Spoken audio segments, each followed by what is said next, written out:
to inform the general public that if you are keeping any animal, not just the pigs, and they look sick or they are dying, you should just call the nearest veterinary center.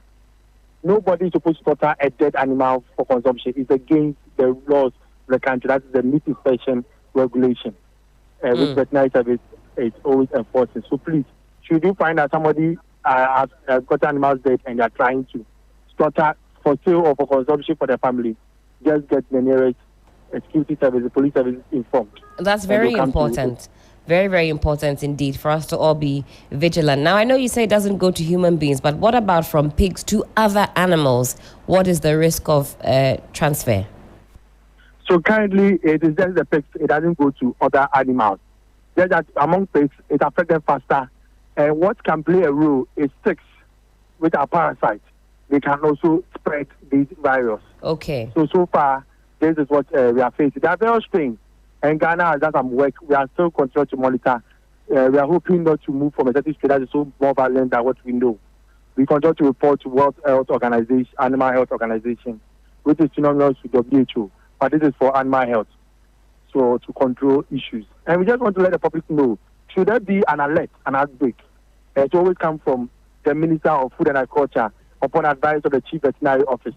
And our social media platforms are there for any communication. So anytime there's any report, people can verify before putting up so that we don't cause public panic. And also international trade is also of essence. Absolutely, and that's why you say this one is of high economic importance. What measures, Doc, should farmers take to protect their pigs from this disease?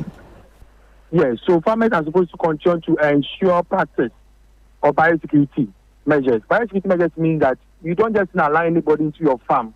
You should have proper fencing. You should ensure that you have different clothing that you use to manage your animals. Not normal clothing that you send to the market, workplace, and you might go to work at marketplace or places whereby people who also work there from infected farms may have come with. You also have to ensure that your feed management is of the best. You do your tick control because ticks can also take it from another farm to another. They are supposed to have a foot bath and make sure it's a fresh continuous and keep good farm record. And one important thing is that should they suspect any animal getting sick or any animal dead, they should just contact the nearest veterinary. Certainly. Now, is there a vaccine or a cure for African swine fever? So currently, we do not treat because once the animal gets it, if you treat it, it becomes a carrier and continue to spread it. So we do not treat, and it's not advisable.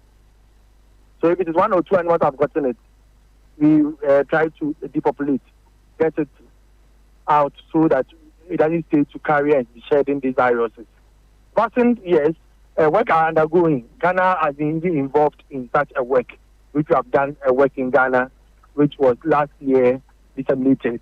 We have not gotten there yet, but a lot of work is being done to know the kind of strains that we have in Ghana, and so that we know should a vaccine come out whether it will work. So these are work that veterinary services is ensuring to be done. And how effective have past interventions been in containing ASF outbreaks? So far, so good. Because the moment we get the case, we are able to contain this. So like what happened this year, Greater Accra, just one farm. After that, we have not gotten it spread to any other farm. So in the Eastern region, in February.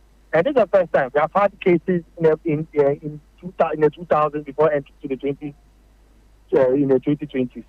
And anytime it comes, we do. The first time it happened in Ghana, a lot of resources were marshaled to explain there was compensation. So research was done to know whether it doesn't affect humans, and it was established that it was economic important. Those farmers received compensation and received money, and that's encouraged to report. Now that farmers know that it can affect other farms, and also it can affect the big industry, they also have seen a need to report.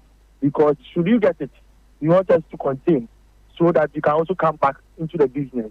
If you fail to also report and for it to contain the spread and the whole industry gets dead, you as a farmer, you can also come back into that industry. So all these are things that from time to time we try to do education and get people informed. Certainly. And Doc, what long-term strategies are in place to prevent future outbreaks? We continue to carry out training for farmers. We continue to have discussion with them. As we speak, just last month, the Association for Farmers, State Farmers, have approached veterinary services in their plan for training for their members. Last year we did, and this year they have asked us to start trying to get. And this time around, we are not letting lack of resources or inadequate resources become a barrier, because we also have the use of Zoom, Microsoft Teams, and all those things, which the farmers have also approached it and have made it as an alternative. There are some are going to do it in practice, face to face at their farms. There are some are going to do it online for them to benefit from this rich education. We always ensure that there is need for refresher training. The fact that we have taught them last year doesn't mean they may still have all the information. So from time to time, and also we allow them to share practical experiences, what they are going through on their farm. We find ourselves in a developing country. So sometimes the measures that we are giving to them to ensure biosecurity, they may not have because of lack of resources or inadequate resources. So we try to hear their side and try to see how the best for the pig industry. So, Doc, I mean, listening to everything you've said to us this morning, it would appear that there's no cause for alarm, Yes. and that the situation is under control. Is that correct? Yes, please. There's no cause for alarm at all. Certainly. And we still urge the general public and the farmers to continue to approach us should they have any signal, so that we continue to protect the pig industry. Certainly, Doc. Thank you so much for your time this morning and for giving us some much needed education on the African swine fever outbreak. Thank you. Again, that was Dr. Benjamin Kisi Sasu. He's a risk communication officer, Veterinary Services Ghana. And time check, it is some 29 minutes past the hour of 8. This is still 3 FM Sunrise on 3FM 92.7. Do get comfortable. When we come back, there's more right here on Sunrise. 3FM 92.